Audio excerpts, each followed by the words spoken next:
हमारे साथ हमारी सहयोगी आरजू जुड़ गई हैं। आइए उनसे और जानकारी लेंगे। आरजू, लगातार म्यांमार की जो धरती है वो कांप रही है। हमने देखा कि पहले एक जो भूकंप आया था, उसके बाद जो तबाही अपने साथ वो लेकर आया था, लोग अभी तक उससे उबर ही नहीं पाए थे। जो इमरजेंसी की स्थिति वहां पर बनी थी, अब भी तमाम लोग लापता थे, तमाम लोगों को अपनी जान गंवानी पड़ी। बार बार वहां पर आफ्टर शॉक्स उसके बाद से आ रहे हैं। ऐसे में लोग अब भी बेहद ज्यादा डरे हुए हैं। लेकिन सवाल एक ही कि आखिर ये बार बार आफ्टर शॉक्स वहां पर महसूस क्यों किए जा रहे हैं? जी बिल्कुल, देखिए अगर बात करें तो एक के बाद एक भूकंप के झटके जो है वो म्यांमार में महसूस किए जा रहे हैं। और जिस तरीके से 7 से ऊपर की तीव्रता का जब भूकंप जो है वो म्यांमार में आया, तो किस तरीके से तबाही हुई और उसका असर जो है वहां के लोगों पर अभी भी देखने को मिल रहा है। और जिसके बाद भी अगर देखिए तो उसके बाद भी कई बार इस तरीके के छोटे जो भूकंप के झटके हैं वो भी महसूस किए जा रहे हैं। आज भी अगर बात करें तो 4.1 तीव्रता का जो भूकंप है वो म्यांमार में एक बार फिर से महसूस किया गया। फिलहाल इसको लेकर अभी कोई इंसिडेंट की खबर तो सामने नहीं आई है, लेकिन जिस तरीके से बार बार भूकंप के झटके महसूस किए जा रहे हैं, कहीं ना कहीं वहां के रहने वाले लोगों के लिए एक दहशत का माहौल जो है वो पैदा कर रहे हैं। और अगर बात करें तो अगर बार बार छोटे छोटे भूकंप की बात करें तो कहीं ना कहीं इसको बेहतर माना जाता है, क्योंकि एक बड़े भूकंप की ओर ये जो है जो बदलाव है वो देखने को नहीं मिलता है। बड़ा भूकंप जो है इससे देखने को नहीं मिलता है, क्योंकि जो स्ट्रेस है धरती के नीचे का वो रिलीज होता रहता है। लेकिन जिस तरीके से बड़ा भूकंप अभी अभी म्यांमार में आया है, उसके बाद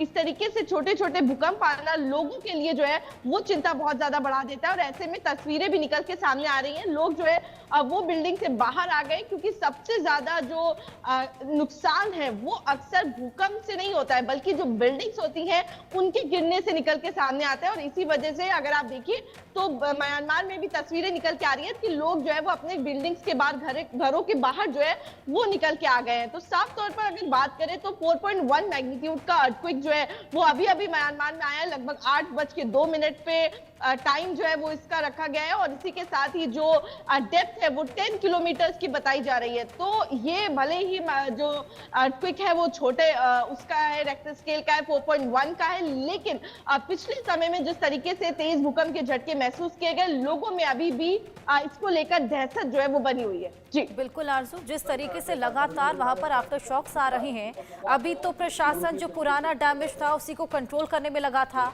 अब लगातार वहां पर आफ्टर शॉक्स आ रहे हैं। किस तरीके से प्रशासन कोप अप कर रहा है? क्या कुछ तैयारियां वहां पर हैं? जी बिल्कुल, देखिए अगर बात करें तो लगातार जो बात करें रिकवरी की तो वो धीमे धीमे किया जा रहा है। अगर क्लीननेस की बात करें, जो डेब्री इकट्ठा हो गई थी, क्योंकि काफी ज्यादा नुकसान जो है देखने को मिला। लगभग 1000 से ऊपर लोग जो है वो इस भूकंप से सफर किया। उन्होंने बहुतों ने अपने परिवार वालों को खोया है, या फिर जानमाल का भी काफी ज्यादा इसमें जो खतरा है वो निकल के सामने आया। कई लोगों ने अपनी जान गंवा दी, जिसके बाद से ही लगातार कोशिश की जा रही है एडमिनिस्ट्रेशन की तरफ से कि जो रिलीफ है वो उनको पहुंचाया जा सके। वहीं अगर बात करें तो इंडिया ने भी ब्रह्मा के रूप में कई सारा जो रिलीफ एड है वो म्यांमार पहुंचाई है, ताकि वहां के लोगों को मदद जो है वो मिल सके। और भारत इस चीज में कभी भी पीछे नहीं रहा है। सबसे फ्रंट में आकर भारत ने हमेशा ही अपनी करीबियों की देशों की मदद की। और जिस तरीके से इस बार भी भारत ने जो एड है, जो मदद की चीजें थी वो म्यांमार तक और देशों तक पहुंचाई। और इसी तरीके से अब लगातार उनके कोप अप किस तरीके से होगा उसकी भी तैयारी जो है वो लगातार चल रही है। एडमिनिस्ट्रेशन भी कोशिश कर रहा है कि ज्यादा से ज्यादा मदद जो है वो लोगों को पहुंचाई जाए। जी, एक बात आपने बिल्कुल सही बोली कि चंद सेकंड का भूकंप रहता है, लेकिन उसके बाद का जो नुकसान है और उसके चलते जो लोग डर जाते हैं, उससे उबर पाना बेहद मुश्किल हो जाता है। बहुत शुक्रिया आपका तमाम जानकारियां साझा करने के लिए। तो भूकंप पर भूकंप आ रहे हैं, डरे हुए लोग कह रहे हैं भगवान रहम करिए। सवाल है कि अगर भारत में घनी आबादी के बीच भूकंप आएगा तो लोग बचेंगे कैसे? क्योंकि आजकल हाई राइज बिल्डिंग्स में लोग रह रहे हैं, 2-3 मंजिल के मकान तो आम बात है। ऐसे में कैसे भूकंप बचेंगे?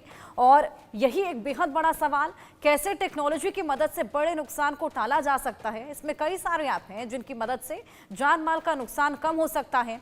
बताएंगे कैसे भूदेव हमारी रक्षा करेंगे, पहली रिपोर्ट देखिए। भूकंप के झटकों से फिर हिली धरती। तिब्बत और पापुआ न्यू गिनी में आया भूकंप। 5.5 और 5.4 तीव्रता के भूकंपों से थर्राया पापुआ न्यू गिनी। तिब्बत में भूकंप की तीव्रता रिक्टर स्केल पर 4.4। भूकंप के झटकों से धरती एक बार फिर हिली है। तिब्बत और पापुआ न्यू गिनी में फिर भूकंप आया है, जिससे लोगों में डर का माहौल बना हुआ है। तिब्बत में जनवरी महीने में आए विनाशकारी भूकंप के बाद हर रोज भूकंप आ रहा है, जिसकी तीव्रता 4 से 5 के बीच रहती है। दोपहर आए भूकंप की तीव्रता रिक्टर स्केल पर 4.4 मापी गई। इसका केंद्र धरती के नीचे 10 किलोमीटर की गहराई में था। वहीं पापुआ न्यू गिनी में भी फिर भूकंप आया है। भूकंप के झटकों ने लोगों के दिलों में दहशत फैला दी है।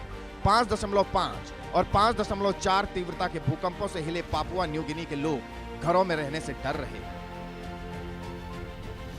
तिब्बत और पापुआ न्यू गिनी भूकंपीय गतिविधियों के लिहाज से संवेदनशील क्षेत्र माने जाते हैं। इन क्षेत्रों में टेक्टोनिक प्लेट्स की हलचल अक्सर भूकंप का कारण बनती है। तिब्बत में इंडियन प्लेट और यूरेशियन प्लेट की टकराहट होती है, तो पापुआ न्यू गिनी में भी पैसिफिक प्लेट की हलचल का असर होता है।